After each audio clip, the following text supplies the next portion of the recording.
Hello and welcome to let's crack UPSC CSE. My name is Prateek Nayak और आपको बहुत सारी शुभकामनाएं नवरात्र की और साथों साथ विजयादशमी की भी। विजयादशमी एक ऐसा पर्व भारतीय कल्चर, भारतीय संस्कृति के तहत जो दर्शाता है कि बुराई कितनी भी पावरफुल हो, कितनी भी शक्तिशाली हो, अच्छाई की जीत उसके ऊपर होती है। खैर, आज हम लोग मिल रहे हैं भारतीय कला और संस्कृति के दृष्टिकोण से एक बहुत ही महत्व के टॉपिक के बारे में चर्चा करने के लिए। और जैसे कि आप मेरे पीछे टाइटल भी देख पा रहे होंगे, हम बात कर रहे हैं मदर गॉडेस की, हम बात कर रहे हैं देवी की, हम बात कर रहे हैं माँ दुर्गा की। शक्त संप्रदायों का भारतीय इतिहास में क्या महत्व रहा है, शक्तिज्म का इम्पोर्टेंस इंडियन हिस्ट्री के पॉइंट ऑफ व्यू से क्या दर्शाता है, इन सब मुद्दों के ऊपर हम लोग आज चर्चा करेंगे। यूपीएससी सिविल सर्विसेज के अलाइंड पॉइंट ऑफ व्यू रखते हुए साथों साथ थोड़ा बहुत फिलोसफिकल दर्शन को भी हम लोग देखने की कोशिश करेंगे और देखेंगे कि भारतीय इतिहास के तहत शक्तिज्म का उदय कैसे हुआ, इसके पीछे की फिलोसफिकल डॉक्ट्रिन्स क्या क्या है, ये किस तरह से डेवलप होता है, उन सब के ऊपर भी चर्चा करेंगे। तो without wasting much of your time हम डिस्कस करते हैं कि what is Shaktism, how the origin of the Shaktism has taken place. भारतीय इतिहास में पुराण से लेके भगवत गीता तक आपको कहीं कहीं इसके एविडेंसेस देखने को मिलेंगे जहां दुर्गा माँ को याद किया जा रहा है, उनको रिसाइट किया जा रहा है, उनके बारे में श्लोक बोले जा रहे हैं। भारतीय कला और संस्कृति की जब हम लोग बात करेंगे तो भारतीय कला और संस्कृति में आपको इस प्रकार के स्कल्पचर्स देखने को मिलेंगे। ये स्कल्पचर्स में दुर्गा महिषासुर मर्दिनी के रूप में आपको अवतार में दिखती है, जहां महिषासुर का वध कर रही है सर। तो ये सब आपको कहाँ से निकल के आया, आज हम लोग जिसके बारे में डिस्कस करेंगे हिस्टोरिकल बेसिस के रूप में, कल्चरल बेसिस के रूप में। और इंटेंशन ये है कि हम उसको क्रोनोलॉजिकल वे के थ्रू देखें। क्रोनोलॉजिकल वे का मतलब ये है कि जब हम लोग भारतीय दर्शन शास्त्र या भारतीय इतिहास की बात करते हैं तो शुरुआत क्रोनोलॉजी की होती है यहाँ से। It starts from this period only कि कैसे स्टोन एज के समय से हमारे यहाँ अलग अलग समाज जो डेवलप होके आए थे, इनके यहाँ पे मदर गॉडेस की वर्शिपिंग कैसी रही है। स्टोन एज से Indus valley civilization, Indus valley civilization से वैदिक पीरियड, वैदिक एज से हम लोग जब आगे चलते हैं हिस्टोरिकल बेसिस के रूप में, तो we also see the development of the Mahajanapadas. And महाजनपद के साथ साथ हमको एविडेंसेस देखने को मिल रहे हैं कि कैसे मौर्यन पीरियड निकल के आया और मौर्यस के बाद पोस्ट मौर्यन और गुप्ता पीरियड सर, है ना। इन सब पीरियड के समय भारतीय दर्शन शास्त्र में, भारतीय इतिहास के पर्सपेक्टिव से सर, है ना, कि किस तरह से मौर्यन पोस्ट मौर्यन पीरियड के समय या गुप्ता पीरियड के समय पे we will see that the mother goddess worshipping is there. Okay, Gupta या मदर गॉडेस की वर्शिपिंग पोस्ट गुप्ता पीरियड पूरे के पूरे एंशिएंट हिस्ट्री के अंदर क्रोनोलॉजिकल बेसिस के ऊपर कैसे डेवलप हुई, उनके ऊपर भी चर्चा करेंगे। तो हिस्टोरिकल सेशन रहेगा हमारा, कल्चर के पॉइंट ऑफ व्यू से बहुत इंपॉर्टेंट है। शक्तिज्म क्या है उसके ऊपर भी हम लोग चर्चा करेंगे। सो मैं आपको फिर से वेलकम करता हूँ। लेक्चर शुरू होने से पहले मैं ये आर्ट एंड कल्चर के टॉपिक में इंटीग्रेट करके अनअकैडमी के एप्लीकेशन के ऊपर भी पढ़ाता हूँ। मैं आपको फिर से वेलकम करूँगा कि अगर आप जुड़ना चाहते हो हमारे साथ इस प्रकार की कल्चरल डिस्कशंस को, तो आप हमारे साथ जुड़ सकते हो on the let's crack UPSC CSE channel. जैसे ये चैनल है वैसे ही साथों साथ आप अनअकैडमी के प्लेटफॉर्म पे भी जुड़ सकते हो। मैं पिछले 8-9 साल से हिस्ट्री, आर्ट एंड कल्चर पढ़ा रहा हूँ इंडिया के टॉप मोस्ट एजुकेटर्स के साथ। आप ये कोड को यूज़ कर सकते हो while taking any kind of subscription. बहुत ही कॉम्प्रिहेंसिव आपको एनालिसिस इसके अंदर से मिलेगा, प्रीलिम्स मेंस दोनों का कवरेज हो जाएगा। आप एक आइकॉनिक सब्सक्रिप्शन भी ले सकते हो जहाँ पे आपको एक डेडिकेटेड मेंटर भी हेल्प कर देगा। ऑप्शनल के क्लासेस भी हमारे यहाँ चलते हैं। आपको यहाँ पे एक नई बैच लॉन्च हो रही है, ऑल स्टार बैच, जहाँ इंडिया के टॉप एजुकेटर्स इनफैक्ट इसको शुरू कर रहे हैं। ये बैच में भी ज्वाइन कर सकते हो using this code PN Live। हमेशा आपको ये कोड का उपयोग करना है, PN Live, while taking the subscription. Description में बाकी सारी आपकी लिंक अवेलेबल है। हमारी नोट्स आपको मिल जाएगी। इनफैक्ट ये नोट्स अलग से आपको अवेलेबल कराई जा रही है, बाकी आइकॉनिक सब्सक्रिप्शन में इसके साथ इंक्लूडेड ही है। आप 0% EMI के थ्रू लोन फैसिलिटी से भी अपनी तैयारी को शुरू कर सकते हैं। हमारे डाउट सॉल्विंग फीचर्स का भी आप लाभ ले सकते हो। वीडियो सॉल्यूशंस आपको यहाँ से मिलेंगे, तो बहुत कॉम्प्रिहेंसिव तैयारी आपकी होगी। खैर, हम लोग शुरू करते हैं आज के सेशन को और देखते हैं कि मदर गॉडेस या शक्त संप्रदायों का भारतीय संस्कृति में, भारतीय कल्चर में क्या इंपॉर्टेंस रहा है। अब देखिए कि 5 पॉइंट्स के ऊपर हम लोग शक्तिज्म के ऊपर डिस्कस करेंगे। पहले तो देखेंगे कि व्हाट इज शक्तिज्म सर, है ना। शक्ति का महत्व क्या है भारतीय इतिहास में, क्यों हम लोग शक्ति की आराधना करते हैं, क्यों उसकी उपासना करते हैं, क्यों माताजी के रूप में, देवी के रूप में, गॉडेसेस के रूप में इंडियन सोसाइटी का एक बहुत बड़ा वर्ग है, एक ऐसा सेक्शन ऑफ पॉपुलेशन है जो हमेशा इनकी पूजा, इनकी अर्चना, इनको लेके अगर आप देखोगे तो रिचुअल से लेके अलग अलग चीज़ों को कंडक्ट करवाता है सर, ठीक है। इनकी किस तरह से लिटरेचर के अंदर मेंशन है, भारतीय लिटरेचर में, क्योंकि इतिहास के दृष्टिकोण से हमें देखना है। आर्कियोलॉजी में इनका कहाँ कहाँ पे मेंशन है, हमको कैसे कैसे मूर्तियाँ मिली है मदर गॉडेसेस के पॉइंट ऑफ व्यू से सर, ठीक है। तो पहले ये देखते हैं कि शक्ति क्या है, व्हाट इज शक्ति। आप पहले ये चीज़ को समझिए कि शक्ति क्या है, उसके बाद हम लोग आगे चलेंगे। क्योंकि ये पूरी की पूरी जो नवरात्र आप देखोगे, जो एक त्यौहार के रूप में हम मनाते हैं, इसका कल्चरल सिग्निफिकेंस भी हमको देखना है ना सर, ठीक है। तो जब भारतीय समाज की हम लोग बात करते हैं, गॉड के वर्शिपिंग की बात करते हैं कि भगवान की कैसे पूजा होती है, तो इसमें जो फेमिनाइन एस्पेक्ट ऑफ गॉड है उसी को ही शक्ति कहते हैं। शक्ति is nothing but the feminine aspect of God. कोई भी देवा या देव की हम लोग मूलतः से एक स्त्री ऊर्जा के रूप में उसको हम लोग जब देखते हैं तो उसको शक्ति के रूप में पहचानते हैं। और ये शक्ति के ऊपर जब अलग अलग इन वेरिएशंस निकल के आए, इनको अलग अलग फॉर्म में वर्शिप किया गया, तो वहाँ से ही एक आइडियोलॉजी का डेवलपमेंट हुआ जिसे हम लोग कहते हैं शक्तिज्म सर, है ना। तो आज के तारीख के दौरान हम माँ दुर्गा की इनफैक्ट पूजा करते हैं, या माँ काली की पूजा करते हैं, चामुंडा की पूजा करते हैं, सरस्वती की पूजा करते हैं, काटियानी की पूजा करते हैं, अम्बा की पूजा करते हैं। ये सब है क्या, what are this, okay, this are all the examples of the Shakti only. ये सब के सब अगर आप समझने की कोशिश करोगे तो शक्ति के ही प्रकार हैं। जहाँ ये कहा गया है कि जो अल्टीमेट रियलिटी है संसार में, that is the Brahma, that is the ब्रह्म, उसी को ही ये रिफ्लेक्ट करती है।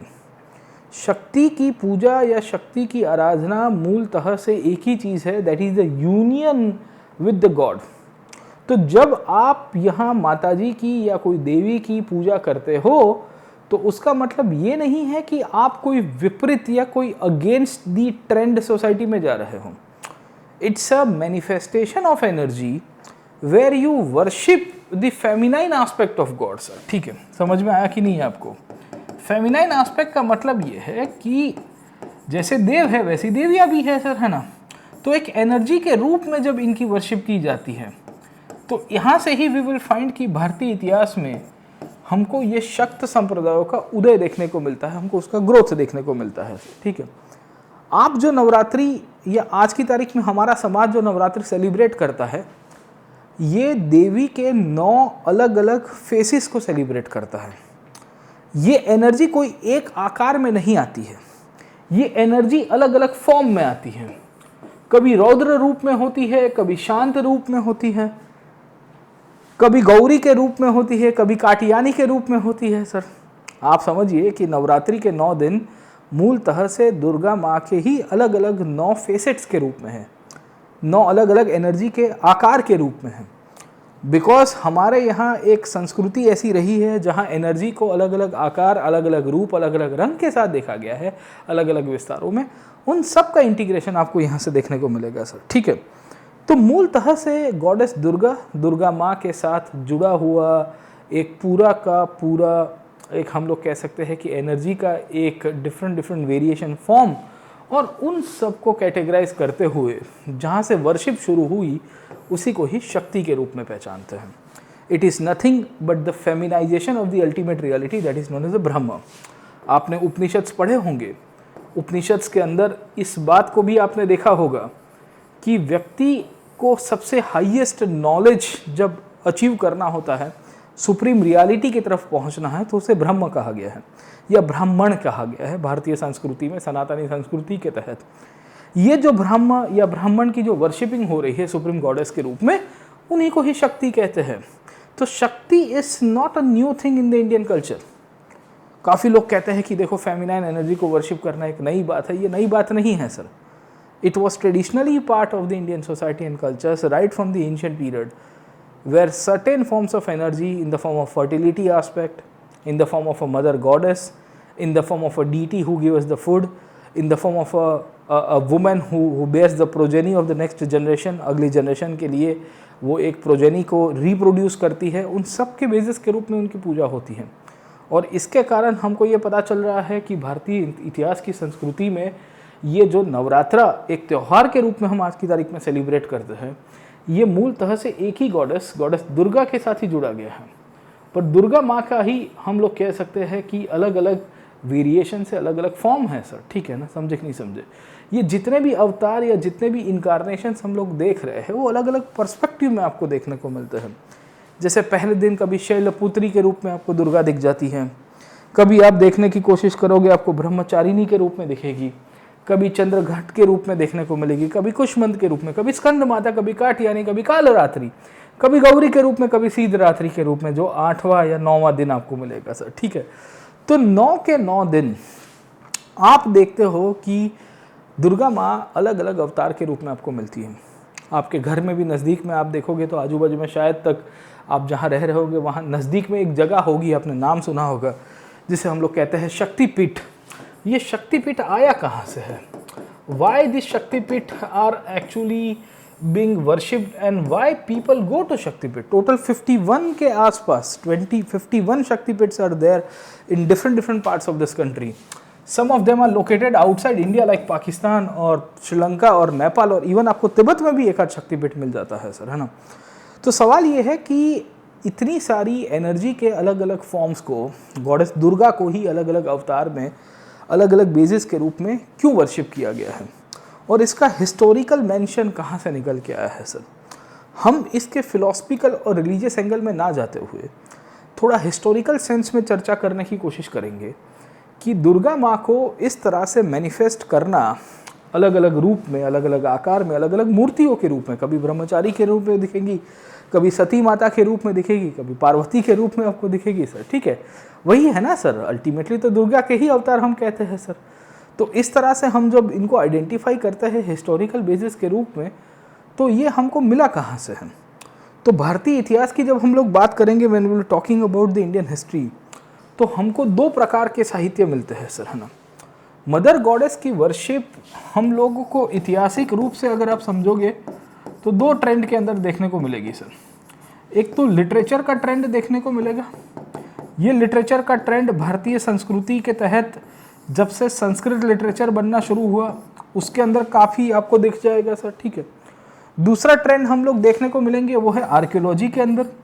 आर्कियोलॉजी के इसके लिए क्योंकि जब साहित्य में निकल के आया और वर्शिप होने की शुरुआत हुई तो इसमें से ही मदर गॉडेस की मूर्तियाँ बनती है, इमेजेस बनती हैं। ये इमेजेस में कभी दुर्गा अगर आप देखोगे तो महिषासुर मर्दिनी के रूप में दिखेगी, कभी लक्ष्मी जी की मूर्ति दिख जाएगी, कभी सप्तमातृका की मतलब 7 देवियों की मूर्ति दिख जाएगी सर। भारतीय कल्चर के तहत कुछ कुछ साहित्य ऐसे भी है, खास करके पुराणिक लिटरेचर, वो तो वहाँ तक हमको शक्तिपीठों की जानकारी देते हैं। Many of the Puran actually talks about the present of the Shaktipeeth in India sir.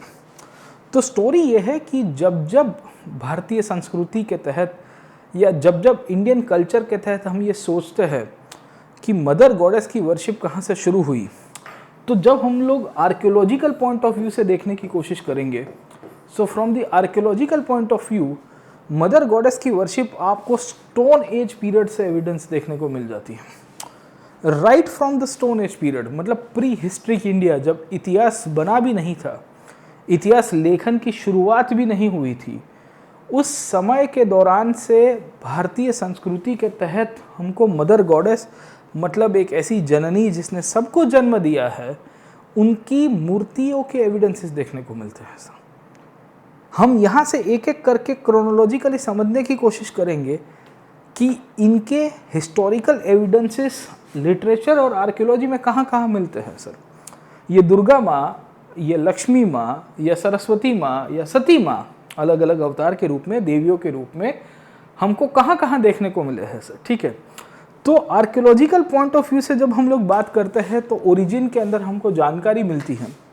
खास करके हम लोग को एक जगह देखने को मिलेगी बेलान वैली के अंदर, और दूसरा अगर आप समझने की कोशिश करोगे कैमूर हिल्स के अंदर। ये दोनों वो जगह है जो स्टोन एज पीरियड के अंदर से हमको एविडेंस दे रहा है कि एक प्रकार का फर्टिलिटी वर्शिपिंग होना शुरू हुआ था। फर्टिलिटी वर्शिप का मतलब ये था कि एक विशेष प्रकार की रिलीजियस एस्पेक्ट जहाँ गॉडेस को वर्शिप किया जाता था by the local people in the stone age period, pre historic India. Most probably Mesolithic से लेके नियोलिथिक पीरियड के ट्रांजिशन के अंदर हमको एविडेंसेस देखने को मिल रहे हैं जहाँ मदर गॉडेस के वर्शिपिंग के हमको ट्रेंड्स मिलेंगे सर। बेलान वैली के अंदर आपको इस प्रकार की इमेज मिलती है, मूर्ति है एक प्रकार की सर। ये दर्शाता है कि कोई ना कोई प्रकार की एक वर्शिप सिस्टम थी सर। कैमूर हिल्स मध्य प्रदेश के अंदर है, एमपी के अंदर, वहाँ पे भी आपको एक प्लेटफॉर्म मिला है। ये प्लेटफॉर्म पे भी ऐसा कहा गया है कि जो पत्थर मिले हैं ये पत्थर कोई और नहीं पर देवियों के पत्थर है, ये देवियों की पूजा को दर्शाता है सर। आप हड़प्पीय पीरियड के अंदर चले जाओ तो हड़प्पीय पीरियड के समय पे आपको मदर गॉडेस की इमेजेस दिखेगी सर, ठीक है। ये मदर गॉडेस की इमेजेस इतनी पॉपुलर हुई है तो हिस्टोरियंस का मानना है कि इस पीरियड में जितनी भी रिलीजियस प्रैक्टिसेस हो रही थी उसमें मदर गॉडेस की वर्शिप बहुत डोमिनेट करती है। ये सब चीज़ें दर्शाता है कि भारतीय संस्कृति के तहत एक फेमिनाइन फॉर्म ऑफ एनर्जी को वर्शिप करना right from the stone age period to the Indus period हमको एविडेंस में मिल रहा है। Right from the stone age period to the Indus period हमको एविडेंसेस के अंदर मिल रहा है। और इस बेसिस के रूप में जब पहले दो पीरियड की हम लोग बात करेंगे, ये दोनों पीरियड के अंदर we got clear cut evidences that mother goddess was being worshipped as a part of the societal traditions. अब क्या ये शक्ति के रूप में था कि नहीं था, उसको लेके काफ़ी सारे सवाल है, क्योंकि आर्कियोलॉजिकल एविडेंसेस तो खाली हम इंटरप्रीट करते हैं। हमारे पास अभी लिटरेचर एविडेंसेस इस पीरियड में नहीं है। We do not have literature evidences in this period जहां हमको ये पता चलता है कि शक्ति के रूप में ये मदर गॉडेस की वर्शिपिंग होती थी। बट हिस्टोरियंस और आर्कियोलॉजिस्ट के मेजॉरिटी लोगों का मानना है कि शक्ति की उपासना उस पीरियड के अंदर सबसे मेन पार्ट था। और ये बहुत ही मैं कहूँगा कि एब्सर्ड होगा कि अगर आप ये मानोगे या आप ये सोचोगे कि शक्ति वर्शिपिंग या शक्ति पूजा नहीं होगी, क्योंकि कोई भी नॉर्मल सोसाइटी इस पीरियड के अंदर अगर आप देखोगे तो वहाँ आपको शक्ति पूजा या शक्ति की जो वर्शिपिंग है वो मिल जाती है सर, ठीक है। तो इन बेसिस के रूप में इनिशियल पीरियड में हमारे पास आर्कियोलॉजिकल एविडेंसेस बहुत निकल के आए सर, ठीक है। आज के समाज की भी बात करते हैं तो भारतीय समाज और सनातन संस्कृति के तहत हमको ये एविडेंसेस बहुत क्लियर कट मिलते हैं कि हर एक फैमिली की एक कुल देवी और कुल देवता होते हैं। कहीं गांव में जाओगे तो ग्राम देवी भी आपको मिल जाएगी सर, मिलते हैं कि नहीं मिलते हैं सर, ठीक है। जहाँ फैमिली लीनिएज के रूप में सर, है ना, फैमिली लीनिएज के रूप में आपको गॉडेसेस की वर्शिप देखने को मिलेगी, कुल देवी की वर्शिपिंग आपको मिल जाएगी। बहुत सारे कम्युनिटीज़ है जहाँ कुल देवी की पूजा आज की तारीख में भी होती है। ये कुल देवी की पूजा जब करते हो आप अपने फैमिली की गॉडेसेस के लिए या अपनी सोशल पॉइंट ऑफ व्यू से आप देखोगे कम्युनिटी गॉड्स एंड गॉडेसेस के लिए, तो ये क्या है, ये शक्ति की तो आराधना है। It's a form of worship of Shakti only where you channelise the energy sir, है ना। तो ऐसे हमको बहुत सारे एविडेंसेस मिलते हैं प्राचीन भारत से ही जहाँ we come to know that mother goddess was being worshipped. ये मदर गॉडेस की वर्शिपिंग इनिशियल पीरियड में शक्ति के रूप में शायद तक स्टोन एज और इंडस वैली सिविलाइजेशन से ही होना शुरू हो गया था। समय जैसे जैसे आगे चलता गया वैसे वैसे वैदिक काल का डेवलपमेंट हुआ। आपको पता होगा कि वैदिक काल के अंदर वैदिक लिटरेचर का डेवलपमेंट होता है। ये वैदिक लिटरेचर के अंदर ऋग्वेद से साथ साथ आपके बहुत सारे उपनिषद्स भी है, अरण्यक साहित्य भी आपको देखने को मिलेगा, और फिर इसमें धर्मशास्त्र और स्मृति लिटरेचर भी इंक्लूडेड है। जब हम लोग ओवरऑल वैदिक लिटरेचर का कंपाइलेशन पढ़ते हैं और जब वैदिक लिटरेचर को समझते हैं तो यहाँ पे भी हमको शक्ति की या एक प्रकार की फेमिनाइन एस्पेक्ट ऑफ गॉडेसेस की वर्शिपिंग आपको मिल जाएगी। जब हमने ऋग्वेद को देखा तो ऋग्वेद को समझने के बाद एक चीज़ तो समझ में आ रही थी कि बहुत सारी वुमेन के रिलेटेड टर्म्स और फेमिनाइन एस्पेक्ट की वर्शिपिंग आपको वैदिक काल में भी मिलती है। वैदिक काल की ही बात करेंगे तो उस पीरियड में हमको वैदिक गॉडेसेस के बारे में जानकारी मिलती है, जैसे उषा, अदिति, राका, पृथ्वी, वाक, ईदा, शिनावली। ये सब कौन है? Who are this? They are nothing but they are the deities being worshipped by the Vedic people. वैदिक काल के समय पे ये वो डीटीज थी, ये गॉडेसेस थी, ये देवियाँ हुआ करती थी जिनको पूजा जाता था, जिनके लिए यज्ञ होते थे, जिनके लिए रिचुअल्स होते थे। ऋग्वेद देखोगे तो ऋग्वेद के अंदर क्या गायत्री मंत्र का मेंशन किया है कि नहीं किया गया? अगर आप अरण्यक को पढ़ोगे, Aranyaka is a part of the Vedic literature. वेद के बाद उपनिषद, वेद के बाद ब्राह्मण, ब्राह्मण के बाद अरण्यक, अरण्यक के बाद उपनिषद आता है। उसमें खास करके तैत्तरीय अरण्यक के अंदर आपको दुर्गा और गायत्री दोनों का मेंशन मिलता है। ये सब चीज़ें दर्शाती है कि right from the earlier period यहाँ जो अलग अलग प्रकार की गॉडेसेस थी, इनको वर्शिप किया जा रहा था। जैसे वाक, जिसे स्पीच के रूप में कहा गया है कि वाक्य हम कह रहे हैं, Vak used to be a goddess in the Rigveda, जो कॉस्मिक एनर्जी को दर्शाती है। कॉस्मिक एनर्जी का मतलब होता है कि एक ऐसी एनर्जी जो संसार को क्रिएशन के पीछे रिस्पॉन्सिबल है सर, है ना। हम कहते हैं कि इट इज़ द नटराज, है ना, we believe that it is the Nataraja who is responsible for the cosmic creation of this universe. तो जब हम लोग वैदिक काल की बात करेंगे तो वैदिक काल में आपको वाक माता के बारे में पता चलता है, एक देवी के बारे में पता चलता है। ये दर्शाता है कि इस कार्यकाल के समय पे, इस पीरियड में अलग अलग प्रकार की गॉडेसेस का वर्शिप करना एक प्रकार की शक्त संप्रदायों की उदय ही है। ये दुर्गा माँ के रूप में उस पीरियड में नहीं वर्शिप हो रही थी, पर over a period of time आपको दुर्गा के रूप में भी इनके एविडेंसेस मिल जाएंगे सर। तो जब हम लोग ओवरऑल इनकी कंडीशंस को समझते हैं, when we try to understand the conditions, Vedic period तक आते आते हमारे पास बहुत सारे एविडेंसेस हो रहे हैं जहाँ मदर गॉडेस की वर्शिपिंग आपको मिलेगी। आप समझिए कि वैदिक पीरियड में अदिति को वर्शिप किया जा रहा था, उषा को वर्शिप किया जा रहा है। Usha is known as the goddess of dawn, है ना, जब सूर्योदय होता है। अदिति आप देखोगे मदर ऑफ आदित्यस लिखा गया है। आदित्य का मतलब क्या होता है? सूरज की बात कर रहे हैं सर, ठीक है। सो यू विल फाइंड कि दो आपके ये हुआ करते थे, क्या कहते हैं, वर्शिपिंग के अंदर सर, ठीक है। शेनवली का मतलब था कि एक ऐसी गॉडेस जो आपको एक अच्छे बालक देगी, आप उनकी पूजा करोगे, समझे कि नहीं समझे। वैदिक काल की ही बात करेंगे तो आपको अलग अलग संस्कार मिलते हैं, 16 संस्कार। ये 16 संस्कारों के दौरान भी हमको एक एविडेंसेस मिल रहे हैं जहाँ गॉडेसेस की वर्शिप हो रही है। तो भारतीय संस्कृति के तहत एनर्जी को वर्शिप करना कोई नवीनता नहीं थी। उद्देश्य यही था कि हम भगवान की प्राप्ति करें, वो चाहे देवों से करे या देवियों से करे, वो चाहे गॉड से करे या गॉडेसेस से करे, वो चाहे कौन से फॉर्म के साथ करे, कभी पार्वती के रूप में करे, कभी लक्ष्मी के रूप में करे सर। पर इनकी वर्शिपिंग का आपको इम्पोर्टेंस पार्ट हिस्टोरिकल सेंस के अंदर बहुत देखने को मिलेगा सर, है ना। तो जब हम लोग वैदिक पीरियड देखते हैं, वैदिक पीरियड तक आते आते वैदिक लिटरेचर में हमारे पास अब एविडेंसेस क्लियर निकल के आ गए हैं कि एनर्जी की वर्शिपिंग इस पीरियड में हो रही थी। और ये मदर गॉडेस की एनर्जी की जो वर्शिपिंग हो रही है, दर्शा रहा है कि शक्त संप्रदायों का उदय, जिसे शक्तिज्म के रूप में हम पहचानते हैं, वो वैदिक काल में भी हो गया था सर।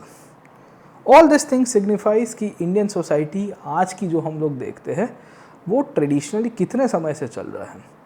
यूपीएससी ने एक सवाल पूछा था कुछ साल पहले कि बहुत सारी सभ्यताएं नष्ट हो गई, Greek civilization, Mesopotamian civilization, Egyptian civilization, पर भारतीय सिविलाइजेशन वैसी की वैसी रही और उसका विकास होता रहा। उसके पीछे के कारण बताइए सर।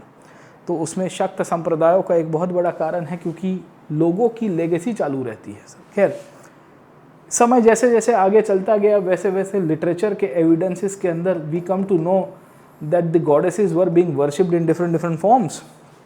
जब बुद्धिज़्म का डेवलपमेंट हुआ, जब जैनिज़्म का डेवलपमेंट हुआ, जब बुद्धिज़्म के साथ साथ 16 महाजनपदों का डेवलपमेंट हुआ, तो इस पीरियड में we come to know about the Yakshis being worshipped in the form of goddesses.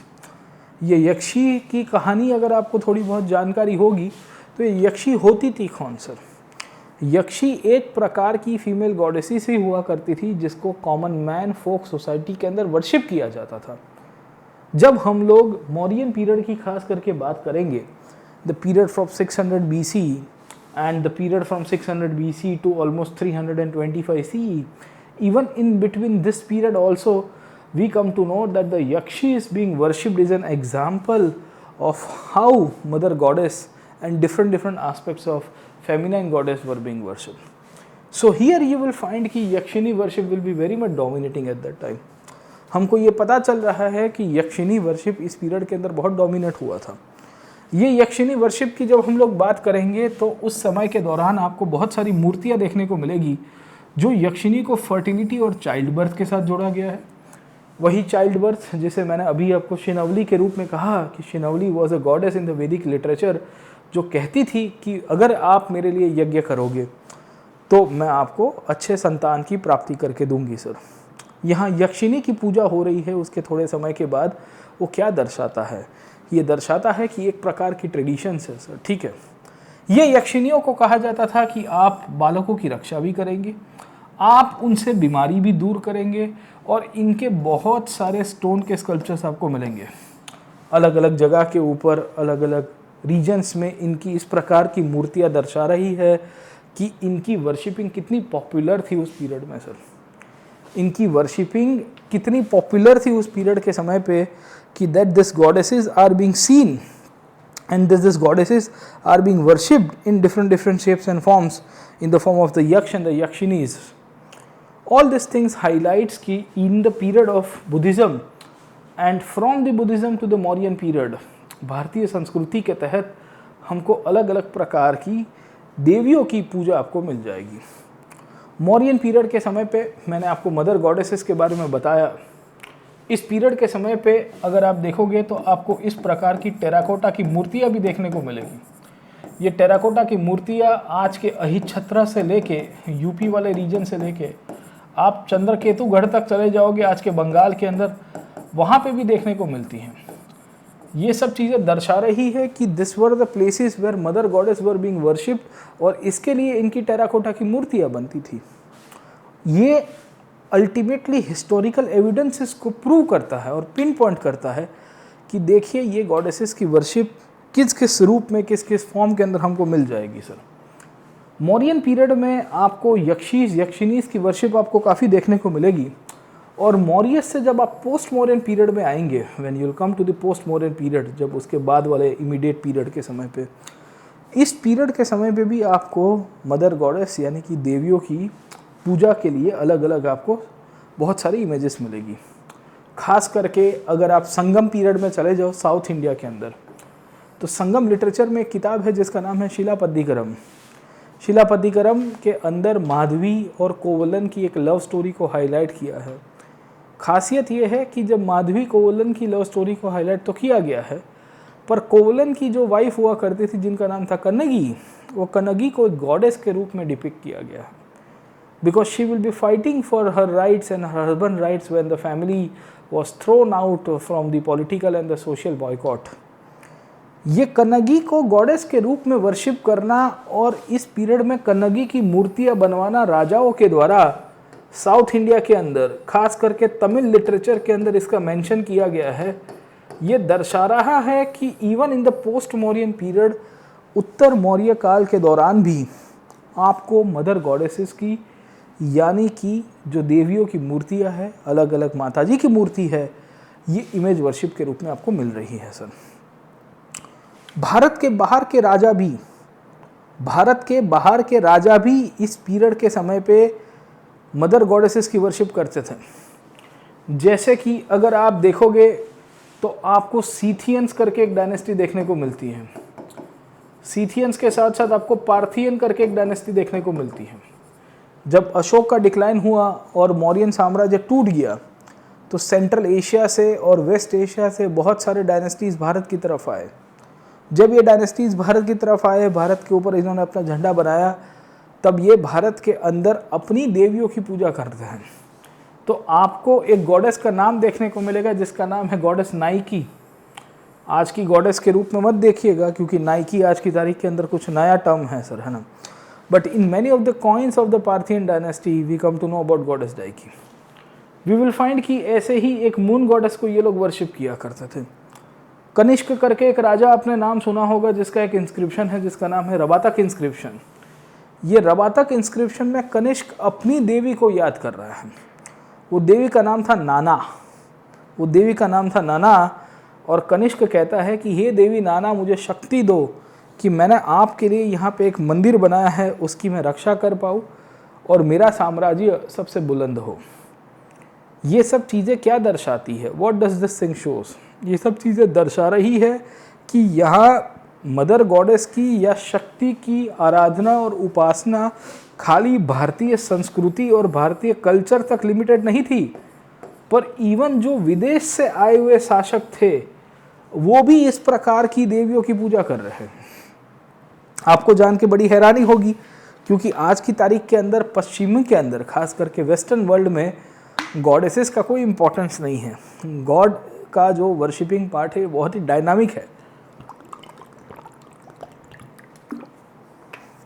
भारतीय संस्कृति को छोड़ के वी विल फाइंड कि मेजोरिटी ऑफ द कल्चर्स ऐसे रहे हैं जो अपने रूट या अपने जो ओरिजिनल फॉर्म ऑफ वर्शिप थे वहाँ से बहुत आगे आ गए हैं, नई नई चीज़ों को वर्शिप करना शुरू किया है सर। बट यहाँ आपको देखने को क्या मिल रहा है सर? ठीक है, आपको यक्षिस की इमेजेस देखने को मिलेगी। मैंने आपको अभी थोड़ी देर पहले बताया कि ये यक्षी की इमेज के थ्रू आज के उत्तर भारत के समय पे वी विल फाइंड कि बहुत सारे आपको इमेजेस मिलती हैं।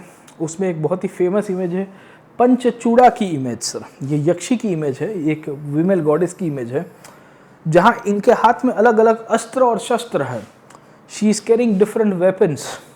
ये सब चीज़ें भी दर्शा रहा है कि भारत के कल्चर के अंदर किस प्रकार की आर्कियोलॉजिकल एविडेंसेस है जहाँ मदर गॉडेसेस की और देवियों की मूर्ति मिलती है।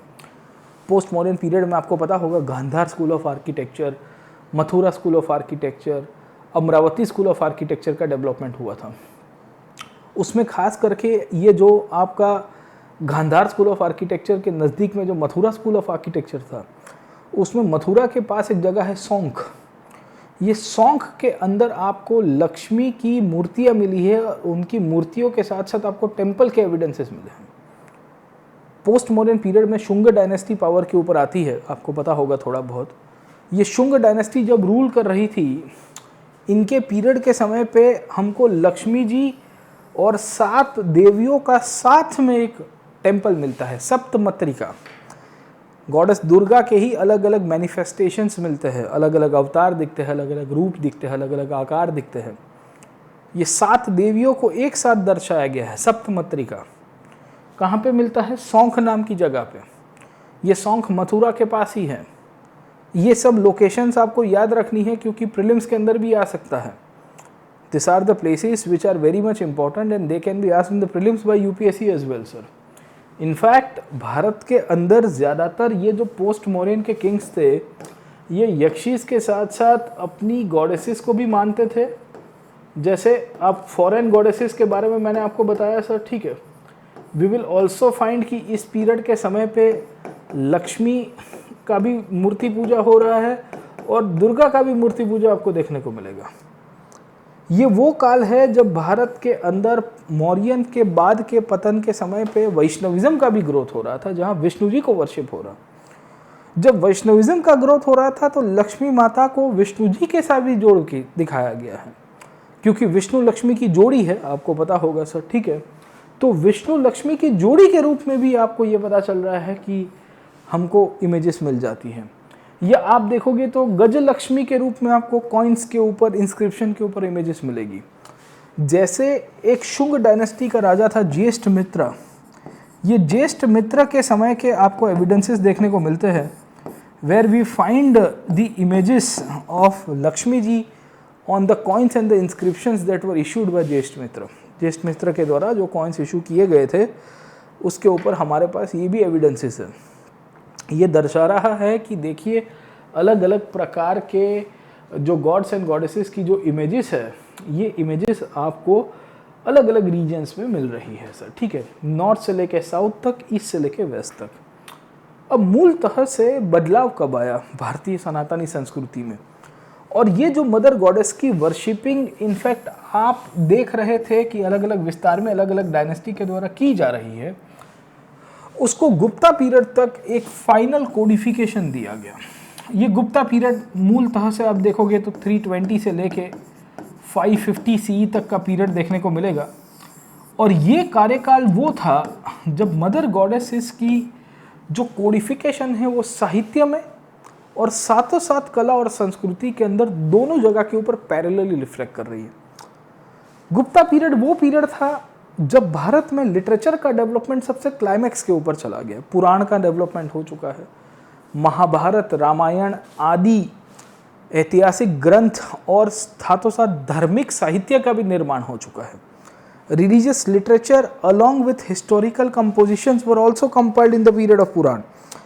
एंड बिकॉज पुराण के समय पे बहुत सारा डेवलपमेंट हो चुका था, तो होता यह है कि जो कल तक मदर गॉडेस के रूप में वर्शिप की जा रही डेटी थी, जो कल तक एक सिंगुलर कम्युनिटी के द्वारा वर्शिप की जाने वाली डीटी थी, जो कल तक एक यक्षिणी के रूप में या यक्षी के रूप में एक विशेष समुदाय की डीटी थी, आज पुरानी पीरियड तक आते आते उनको एक नया प्रकार का रिकॉग्निशन मिला। खास करके गुप्ता और पोस्ट गुप्ता पीरियड, ये पोस्ट गुप्ता आप देखोगे तो 600 से लेके मैं 1000 तक का पीरियड लिख सकता हूँ। इस पीरियड के कार्यकाल में जिस प्रकार का आर्कियोलॉजी और लिटरेचर का डेवलपमेंट हुआ है, इन दोनों पीरियड में मदर गॉडेसेस को बहुत भर भर के दिखाया गया है। ये उनका क्लाइमैक्स था, मैं कहूँगा तो ये उनका क्लाइमैक्स था। क्लाइमैक्स इसके लिए था क्योंकि इस पीरियड में इनको जिस आकार के साथ, जिस रूप रंग के साथ दिखाया गया है, आर्किटेक्चर में दिखाया गया है, शक्ति पीठों का निर्माण हुआ है, मूर्तियां बनी हैं, मूर्तियों के साथ साथ मंदिर भी बनने शुरू हो गए हैं। Everything is codified in this period and hence mother goddess के समय पे जो आज के तारीख में हम लोग जो शक्तिज्म या शक्त संप्रदाय की बात करते हैं, ये गुप्ता पीरियड के समय पे अपने पीक के ऊपर पहुंचता है। यहाँ से ही बेसिकली शक्तिज्म एक नया आकार लेगा। जो शक्तिज्म कल तक अगर आप समझने की कोशिश करोगे एक मदर गॉडेस तक वर्शिपिंग के अंदर लिमिटेड था, ये शक्तिज्म अब दुर्गा के अलग अलग अवतारों के रूप में कहा गया। अलग अलग एपिक्स का निर्माण हुआ, अलग अलग पुराणों का निर्माण किया गया, अलग अलग किताबें लिखी जाती हैं, सब में दुर्गा के अलग अलग अवतारों को कोडिफाई किया गया। कहा गया कि अच्छाई की जीत होगी बुराई के ऊपर, और समाज के अंदर जब जब बुराइयाँ बढ़ेगी तो माता जगत जननी हे देवी नए अवतार में आएगी और लोगों को एक रास्ता दिखाएगी। दुख के आपके ऊपर जो पहाड़ गिर गए हैं उनको हटाएगी, और जितनी भी नेगेटिव एनर्जी है, जितनी भी नकारात्मक पास है जीवन में, उससे आपको मुक्ति दिलाएगी। और इस बेसिस के रूप में वी विल फाइंड कि कभी कन्याकुमारी के रूप में, कभी काठियानी के रूप में, कभी दुर्गा के रूप में, कभी गौरी के रूप में, कभी आप समझने की कोशिश करोगे तो काली और कराली के रूप में, अलग अलग बेसिस के रूप में इनको वर्शिप किया गया। कभी भवानी के रूप में, कभी चामुंडा के रूप में, कभी सरस्वती के रूप में, कभी लक्ष्मी के रूप में, कभी उमा के रूप में, कभी पार्वती के रूप में, कभी सती के रूप में। सर यू विल फाइंड कि so much facets of Durga will be worshipped. Durga माता अब एक सिंगुलर फॉर्मेट में आपको नहीं मिलेगी। हिस्टोरिकल बेसिस के रूप में देखोगे तो उनको अलग अलग अवतारों में देखा गया, अलग अलग कहानियों में मेंशन किया गया। महाभारत के अंदर अर्जुन और युधिष्ठिर के द्वारा दुर्गा का, माता दुर्गा का एक स्त्रोत, एक श्लोक बोला गया है। सर हरिवंश किसने लिखी थी? वेद व्यास के द्वारा लिखी गई है, जहां दुर्गा को आर्य के रूप में, नारायणी के रूप में, त्रिभुवनेश्वरी के रूप में भी कहा गया है, श्री के रूप में, रात्रि के रूप में, कौशिकी के रूप में भी कहा गया है। महिषासुर वध को बहुत सारी किताबों में हाईलाइट किया गया है। और इस बेसिस के रूप में हमको ये पता चल रहा है कि दुर्गा अब खाली और खाली एक मदर गॉडेस के रूप में नहीं है। Now she is being seen and worshipped in different forms, different incarnations across the country, and she is highlighted in the literature. इतना सारा साहित्य का निर्माण हुआ, इतना सारा साहित्य का निर्माण हुआ कि बात मत करो सर। ठीक है, वी विल फाइंड कि एक किताब है या जिसका नाम है देवी महामत्य। ये देवी महामत्य का एक श्लोक है। ये श्लोक के अंदर कहा गया है कि वैष्णवी एक शक्ति के रूप में है जिन्होंने पूरे संसार को चला के रखा है। अभी तक आप जिनको मदर गॉडेस के रूप में देख रहे थे हिस्टोरिकल बेसिस के रूप में, उनके लिए साहित्य में लिखा गया है कि she is sustaining the whole universe. जैसे नटराज के लिए कहा गया है वैसा ही यू विल फाइंड कि in many of the books देवियों को अलग अलग अवतार में, 9 अवतार में बोला गया है। लक्ष्मी के रूप में, सरस्वती के रूप में, कात्यायनी, दुर्गा, भद्रकाली, अंबिका के रूप में। ये देवी महामत्य के अंदर ही देवी ये भी कहती है कि मैं भविष्य में किस अवतार में आऊंगी, in which form I will be manifesting myself. तो वो कहती है कि मैं योग माया के रूप में आएंगी, मैं शक्त काशी के रूप में आऊंगी, मैं दुर्गा के, मैं भीमा के रूप में आऊंगी, मैं शकंबरी के रूप में आऊंगी। यू विल फाइंड कि कैसे अलग अलग शेप्स को दर्शा रही है।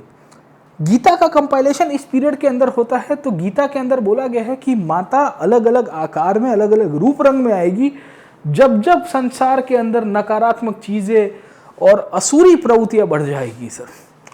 जैसे विष्णु जी के बारे में आपने पुराणों के अंदर सुना होगा कि Vishnu ji will be manifesting himself in the form of a कल्कि avatar and then eventually liberating us. यहाँ बोला जाता है कि माता को इस तरह से वर्शिप करेंगे, अलग अलग आकार, अलग अलग रूप में आएगी। 108 नाम इनके लिखे गए हैं सर, ठीक है। कुछ कुछ पुराणों में तो वहाँ तक आपको एविडेंसेस देखने को मिलते हैं जहाँ शक्तिपीठों का डेवलपमेंट कैसे हुआ था उसकी बात की गई है। और कालिका पुराण जो 8वीं शताब्दी के आसपास का है, जो गुप्ता पीरियड से ही डेवलप हुआ था, वहाँ दुर्गा पूजा के एविडेंसेस मिल जाते हैं। कितना पुराना आपको एक त्यौहार मिलेगा। यू कैन इमेजिन कि somewhere 1400 years back we have got significant evidences that Durga Puja was being conducted in the form of a festival which is written in Kalika Puran. Puran is a outcome of the compilation of the Vedic literature finally in the Gupta period. ये सब 5वीं, 6वीं, 7वीं, 8वीं शताब्दी के बीच में हो रहा है सर, ठीक है। तो ये सब बेसिस के रूप में अब जिन माताओं को हम लोग या जिस मदर को आप सिंगुलर फॉर्मेट में या मदर गॉडेस के रूप में देखते थे, एक सिंगुलर गॉड के रूप में, गॉडेस के रूप में देखा गया था, अब उनको कभी आप देखोगे तो उमा के रूप में देखने को मिलेगी, कभी आप देखोगे तो पार्वती के रूप में देखने को मिलेगी सर, कभी आप देखोगे तो ईशानी के रूप में, महादेवी के रूप में, शिवानी के रूप में, महेश्वरी के रूप में देखने को मिलेगी सर, ठीक है। वी विल फाइंड कि अलग अलग आकार में मिलती है सर, है ना। कभी गिरजा के रूप में, कभी शैलपुत्री के रूप में, कभी हिमवती के रूप में सर, ठीक है। सो यू विल फाइंड कि इतने सारे नाम उनको दिए गए हैं सर, इतने सारे नाम दिए गए हैं कि आप सोच नहीं सकते। This are all the names of the mother goddess. By the time of the Vedic age, जब वैदिक एज इनफैक्ट, और by the time of the Gupta period, she was seen in different form, different facets. Initially she was seen as a sister of, we can say, Vasudev Krishna as well। कहा गया कि वो मूलतः से आप देखोगे तो भद्र के रूप में है, ये एकनमश के रूप में है, she is a sister of Vasudev sir, है ना। तो ऐसी भी कहानी आपको मिल जाएगी सर। इन बेसिस के रूप में हम लोग ये कह सकते हैं कि कभी शिव जी की वाइफ के रूप में आपको दिखती है, कभी मदर के रूप में दिखेगी, कार्तिकेय और गणेश के मदर के रूप में, कभी आपको चामुंडा के रूप में भी आपको मिल जाएगी सर, ठीक है। कभी एक ऐसे फेसेट में दिखेगी जहाँ डिस्ट्रक्शन के रूप में काली, कराली, भीमा, चंडिका के रूप में आपको उनका मेंशन किया गया है। मार्कंडे पुराण में कहा गया है कि वो महिषासुर से लेके अलग अलग असुरों का वध कर रही है सर। कभी कभी सरस्वती के रूप में आपको दिखा गया है। एक पीरियड ऐसा आया जब शिव और शक्ति कंबाइन हो गए, शिव और शक्ति कंबाइन हो गए, और वहाँ से ही शिव शक्ति की आराधना की एक नया दौर शुरू हुआ, जहाँ शिव और पार्वती दोनों की मूर्तियाँ साथ में बनती हैं। शिव जी को कह दिया गया कि अर्धनारेश्वर है आप। अर्धनारेश्वर क्यों? क्योंकि आधी स्त्री और आधे पुरुष का अवतरण के रूप में आपको मिलता है सर, ठीक है। Getting off point. जहाँ शैविज्म और शक्तिज्म एक हो जाता है। भारत के अलग अलग विस्तारों में शक्तिपीठों का निर्माण हुआ। भारत के अलग अलग पीठों में, अलग अलग विस्तारों में शक्तिपीठों का निर्माण हुआ 51 एरियाज़ में। आपने कहानी सुनी होगी पुराण की कि एक समय का बात है और भगवान नाराज़ हो गए तो उन्होंने पार्वती को या माता सती को 51 टुकड़ों में बांट दिया था। ये 51 टुकड़े अल्टीमेटली आप देखोगे शक्तिपीठ के रूप में डेवलप हुए सर। इनकी शादी के बारे में आपको आर्किटेक्चर की इमेजेस मिलती हैं। इनको सप्तमत्रिका के रूप में कहा गया है। ये सप्तमत्रिका भारत के अलग अलग विस्तारों के अंदर आपको मिलेंगे सर, जहाँ पार्वती या दुर्गा आप समझोगे तो वी विल फाइंड कि अलग अलग आकार में अपने आप को मैनिफेस्ट कर रही है एक ही मूर्ति के अंदर। ये सप्तमत्रिका में कभी ब्रह्मी के रूप में, ब्रह्मणी के रूप में, महेश्वरी के रूप में, कुमारी के रूप में, वराही के रूप में, चामुंडा के रूप में, नरसिम्ही के रूप में आपको देवी देखने को मिलती हैं। So this are all the names of the devis. Okay, कि तुम किसकी देवी हो? हे माँ, आप किसकी देवी हो, जरा बताइए हमें सर। तो कभी कहती है कि मैं इंद्राणी हूँ, कभी कहेगी कि मैं दुर्गा हूँ, कभी कहेगी कि मैं पार्वती हूँ, कभी कहेगी मैं चामुंडा हूँ, है ना। तो ये दर्शाता है कि एक प्रकार की एनर्जी वर्शिपिंग बढ़ते आगे जाते जाते जाते किस तरह से एक ट्रेडिशन में कन्वर्ट हो गई, और ये ट्रेडिशन फिर कला में आ गया, आर्किटेक्चर में आ गया। भारत के अलग अलग विस्तारों में वी विल फाइंड कि इन देवियों की पूजा होती है। मध्य प्रदेश में गुप्ता पीरियड की केव है, उदयगिरी की केव्स, वहाँ पे हमको मदर गॉडेस की या दुर्गा की इमेजेस मिलेगी इस प्रकार की सर, महिषासुर के वध करते हुए सर, ठीक है। इलोरा की गुफाओं के अंदर आपको महिषासुर के वध करती हुई महिषासुर मर्दिनी की इमेजेस मिलती है सर, ठीक है। बादामी की गुफाएं जो चालुक्यन डायनेस्टी बनाते हैं वहाँ पे मिल जाती है। विरूपक्ष टेम्पल जो पत्तडकल के अंदर है वहाँ पे दुर्गा की इमेजेस आपको मिलती है सर, है ना। शामड़ाजी गुजरात के अंदर आई हुई जगह है, Shamlaji is a place in Gujarat, वहाँ पे आपको सप्तमत्रिका ऐसी ही इमेजेस मिलती है सर, सातों के सातों देवियों को एक साथ देखते हुए सर, ठीक है। आपको देवियत योगिनियों के रूप में दिखेगी, एक नहीं दो नहीं पर 64 अलग अलग प्रकार की योगिनियों के रूप में आपको देवी मिलती है सर, ठीक है। तो दिस थिंग शोज की how mother goddess is being manifested in different forms. Mother goddess अब खाली एक सिंगुलर डीटी नहीं रही थी, अलग अलग अवतार में है। जो जहाँ से अलाइंड होता था वो वहाँ से वर्शिप करता था, जो जहाँ से अलाइंड होता था वहाँ से वर्शिप करता था। ये 64 योगिनी का मंदिर है, मध्य प्रदेश के मोरेना में आया हुआ है। ये 64 योगिनी का मंदिर आपको खजुराहो में भी मिल जाएगा। ये 64 योगिनी का मंदिर आपको ललितपुर के अंदर भी मिलेगा, झांसी डिस्ट्रिक्ट के अंदर भी सर। ये सब चीज़ें दर्शा रहा है कि कैसे अलग अलग आकार में, अलग अलग रूप रंग में बेसिकली देवियों को वर्शिप किया जा रहा है। ये 64 योगिनी के टेम्पल के ऊपर से यूपीएससी ने ऑलरेडी सवाल भी पूछा है सर, ठीक है, गेटिंग ऑन पॉइंट। तो कहते हैं कि ये जो योगिनी है ये और कोई नहीं पर एक महाशक्ति को या दुर्गा को ही दर्शाता है सर, ठीक है। जहां दुर्गा की ही अलग अलग इनकारनेशंस, अलग अलग प्रकार की फॉर्म ऑफ एनर्जी को एक साथ कैटेगराइज किया गया है। तो ये पूरी की पूरी कल्चरल ट्रेंड्स है, आपको मिली जाएगी भारतीय संस्कृति में, इतिहास में, जहां भारत के अलग अलग विस्तार में यहाँ से ही over a period of time you will see that the Shaktipeeth emerged. तो टोटल 52 के आसपास या 51 शक्तिपीठ आपको मिलते हैं। ये 51 के 51 शक्तिपीठों के बारे में आपको एक ब्रीफ आइडिया थोड़ा होना चाहिए, क्योंकि इनमें से कुछ कुछ तो भारत के बाहर मिल जाएंगे। यहाँ देख पा रहे होंगे, if you can see over here, यहाँ पे आपको हिंगराज माता का मंदिर दिखेगा सर, है ना। हिंगराज माता का मंदिर आज के भारत में है ही नहीं, it is located in Pakistan. ये आज के पाकिस्तान में आया हुआ मंदिर है सर, ठीक है। यहाँ अम्बे माँ का है, यहाँ माँ काली का है, यहाँ चंद्रभाग का मंदिर है। चंद्रभाग सोमनाथ के अंदर ही आपको मिल जाता है सर, ठीक है। यहाँ सप्तशृंगी यू विल फाइंड कि यहाँ रेणुका देवी का मंदिर आपको मिल जाएगा सर, है ना। तो भारत के अलग अलग जगहों के ऊपर, साउथ से लेके नॉर्थ तक, ईस्ट में आपको कामाख्या का मंदिर मिलता है सर, है ना, समझे। ऊपर आपको शारदा पीठ देखने को मिलेगा कश्मीर में सर, है ना। अब तो पीओके के अंदर चला गया है। ये शक्तिपीठ भारत के अलग अलग विस्तार में थे, और ये शक्तिपीठों का इम्पोर्टेंस ये है कि ये सबके सब शक्तिपीठ इंडियन कल्चर को, या मैं कहूँगा कि इंडियन सिविलाइजेशन के बेंचमार्क को दर्शाते हैं। ये दर्शा रहा है कि इंडियन सिविलाइजेशन कल्चरली कितने एरिया में स्प्रेड हुई थी। तो right from this regions, okay, even Sri Lanka के अंदर भी आपको शक्तिपीठ मिलता है, इवन नेपाल के अंदर भी आपको शक्तिपीठ मिलता है, इवन बांग्लादेश के अंदर आपको शक्तिपीठ मिलता है। ढाकेश्वरी माता का मंदिर है, यहाँ जेरोश्वरी का मंदिर है सर, ठीक है। ये सब आप देखोगे तो ये बांग्लादेश में चला गया है सर, ठीक है। ये बांग्लादेश में चला तो गया है, पर ये शक्तिपीठ का प्रकार है। ये 51 अलग अलग शक्तिपीठ मूलतः से सती माता के अलग अलग अंगों के साथ जुड़ा गया है सर, है ना, एक कहानी है।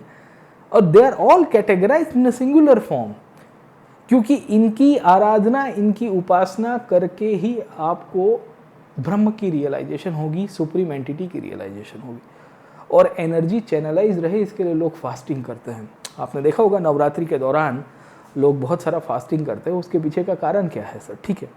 उसके पीछे का कारण ये है कि पीपल गो फॉर फास्टिंग और people indulge into fasting because by doing fasting their energy is channelised, और एनर्जी का manifestation is in the form of goddess sir, है ना। तो माताजी की आराधना, उनकी पूजा करना एक प्रकार की एक बहुत बड़ी कल्चरल, मैं कहूँगा ट्रेडिशन तो है, पर आपको इंटरनली उतना ही प्योरीफाई करती है और स्ट्रॉन्ग करता है सर। तो इस बेसिस के रूप में जो हज़ारों साल पहले की, क्योंकि गुप्ता पीरियड से आपको मिलेगा, ये 11वीं सेंचुरी के टेम्पल्स मिल जाते हैं सर, ठीक है। भारत के अलग अलग विस्तारों के अंदर आपको बहुत सारी महिषासुर मर्दिनी की आपको इमेजेस मिलेगी सर, अलग अलग रीजन्स में मिलती है। ये सब बेसिकली इनफैक्ट है ना आज की तारीख में भी अभी भी रेलेवेंट है। यूपीएससी यहाँ से सवाल भी पूछता है। आपको ये शक्तिपीठों का लिस्ट दिया हुआ है, आपको समय मिले तो देख लीजिएगा कि कहाँ पे है। कुछ बांग्लादेश में है, कुछ आसाम में है, कामाख्या देवी का मंदिर है सर, ठीक है।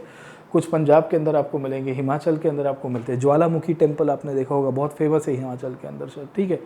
तो वैसे ही आपको हिंगराज माता का मंदिर आपको दिखेगा सर, है ना, कराची से उस साइड बलूचिस्तान में मिल जाता है सर, ठीक है।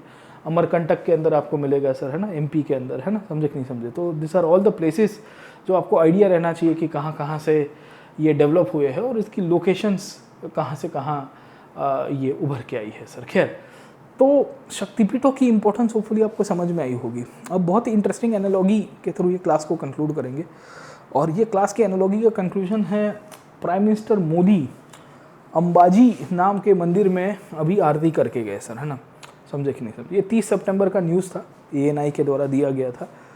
अब आप मुझे पूछोगे कि सर प्राइम मिनिस्टर तो बहुत सारे मंदिर में जाते हैं, यहाँ से क्या क्वेश्चन आ सकता है, क्या 51 के 51 शक्तिपीठ हमको याद रखना है?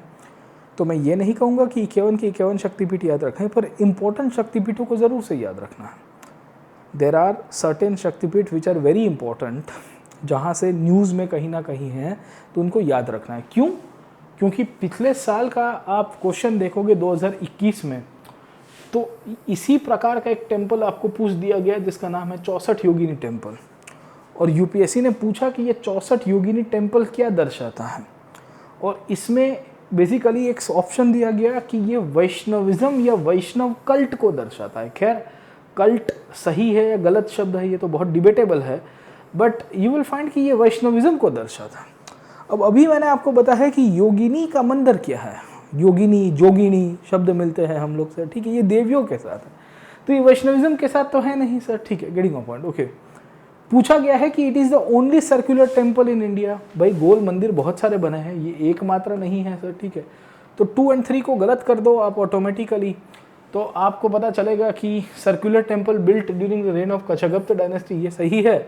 और चौथा है कि भारत की पार्लियामेंट इसके जैसी बनी है, पुरानी पार्लियामेंट का बिल्डिंग है वो इसके जैसा बना है, ऐसा काफ़ी लोगों का मानना है। इनफैक्ट आप इसका फोटोग्राफ देखोगे तो आपको लगेगा कि ये पुरानी पार्लियामेंट के जैसी ही दिखती है सर, ठीक है। 64 जोगिनियों का मंदिर, भारत की जो पुरानी भूतपूर्व पार्लियामेंट थी कुछ ऐसी ही हुआ करती थी, you might have seen that, है ना, न्यूज़ व्यूज़ के अंदर, तो इसके लिए उसको हाईलाइट किया गया है सर। खैर, पीएम मोदी अंबाजी के मंदिर में गए, वहाँ से सवाल आएगा नहीं आएगा पता नहीं, पर यूपीएससी ने एक सवाल 2022 के प्रीलिम्स में पूछा था, और पूछा था कि रिसेंटली पीएम मोदी सोमनाथ मंदिर जाके आए। सोमनाथ आपको पता होगा सर, गुजरात में है। इसने सवाल क्या पूछा कि which of the following statements regarding Somnath temple are correct. आप देखिए सर, है ना, कि प्रधानमंत्री सोमनाथ विजिट करके आए या सोमनाथ में इन्होंने नया सर्किट हाउस खोल दिया, सोमनाथ मंदिर के ऊपर से सवाल पूछा। और सोमनाथ अगर आपको जानकारी होगी तो भारत में ज्योतिर्लिंगों में से एक है सर, है ना। There are 12 jyotirlingas in India, 12 jyotirlinga है सर, है ना, शिव जी के रिलेटेड। जैसे शक्तिपीठ माता जी के रिलेटेड 51 है, ऐसे 12 है ज्योतिर्लिंग अलग अलग विस्तार में। भीमाशंकर है, समझे नहीं समझे, महाकालेश्वर है, ओमकारेश्वर है सर, ठीक है। तो वैसे यहाँ आपको सोमनाथ में पूछा गया कि Somnath is one of the jyotirlingas of shrines, okay, ये सही है। A description of Somnath temple was given by अल-बिरूनी। अगर आप समझने की कोशिश करोगे तो ये भी सही है। सोमनाथ की स्थापना प्राण प्रतिष्ठा राधाकृष्णन के द्वारा किया गया था, ये गलत है सर, ठीक है, getting point, okay. It was Rajendra Prasad who decided to go to Somnath, क्योंकि सोमनाथ मंदिर की जो आधुनिक मंदिर जो है आज का पीरियड का, उसकी नींव सरदार वल्लभ भाई पटेल ने रखी थी, क्योंकि आफ्टर इंडिपेंडेंस वल्लभ भाई पटेल वांटेड कि सोमनाथ मंदिर का फिर से पुनर्निर्माण हो, डिजी डेवलपमेंट हो। काफ़ी सालों से वो टूट गया है विदेशी आक्रमणों के उसके बाद, और उसके बाद राजेंद्र प्रसाद जाता है, ये गलत है। खैर, मैं स्टेटमेंट में ज़्यादा नहीं जा रहा हूँ, इसका राइट आंसर तो 1 और 2 आएगा। मैं स्टेटमेंट में ज़्यादा नहीं जा रहा हूँ, मैं आपको कंसेप्ट बता रहा हूँ कि कैसे बैकवर्ड लिंकेजेस से यूपीएससी सवाल पूछता है सर। समझ में आया कि नहीं आया?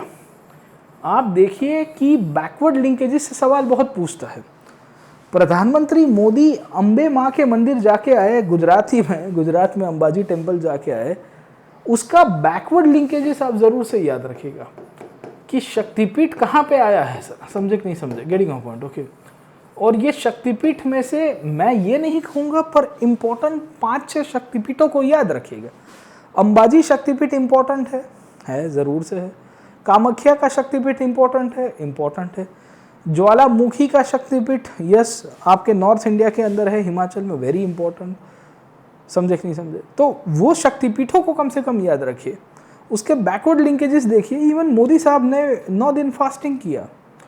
मोदी साहब ने फास्ट क्यों किया है? क्योंकि फास्ट करने से आपकी एनर्जी चैनलाइजेशन होती है, और ये एनर्जी चैनलाइजेशन अल्टीमेटली आप समझने की कोशिश करोगे आपको गॉडेस को रियलाइज कराती है सर, है ना।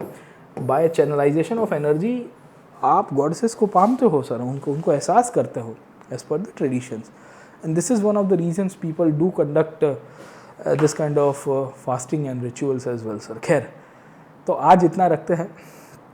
आपको सवाल आ सकता है कि discuss the emergence of Shaktism with respect to the Indian history. भारतीय इतिहास में शक्तिज़म का इमर्जेंस कैसे हुआ, और आपको ये भी पूछा जा सकता है कि इसको एक एग्जाम्पल्स के सहित दर्शाइए सर, है ना। इसको इलस्ट्रेट करिए एग्जाम्पल्स के साथ कि how the emergence of Shaktism has taken place है, उसकी क्या कल्चरल सिग्निफिकेंस रही है सर। ठीक है, तो आज इतना रखते हैं। आपको होपफुली सेशन पसंद आया हो तो लाइक, शेयर और सब्सक्राइब करना ना भूलिएगा। और डिस्क्रिप्शन बॉक्स में हमारी लिंक दी गई है, मेरी प्रोफाइल को फॉलो करिए अनअकैडमी में। हमारी टीम से कांटेक्ट करना है तो कांटेक्ट नंबर भी आपको मिल जाएगा। ज़रूर से जुड़िए। इंडिया के लार्जेस्ट लर्निंग प्लेटफॉर्म में आपकी यूपीएससी की तैयारी हम पूरी कराएंगे सर, है ना। वी विल मेक श्योर कि you reach to the other side of the bank. आप एक नदी क्रॉस करने की कोशिश कर रहे हो तो हम एक नाविक के रूप में, मैं कहूँगा कि एक नेविगेटर के रूप में आपकी हेल्प करेंगे और आपको अपने गोल की तरफ लेके जाने के लिए मदद करेंगे सर। आज यहाँ पे कंक्लूड करते हैं। वंस अगेन विजयादशमी की और आपको नवरात्र की बहुत सारी शुभकामनाएं। आपको नेक्स्ट सेशन के अंदर फिर से मिलूँगा। तब तक के लिए thank you very much. Let's crack it. जय हिंद।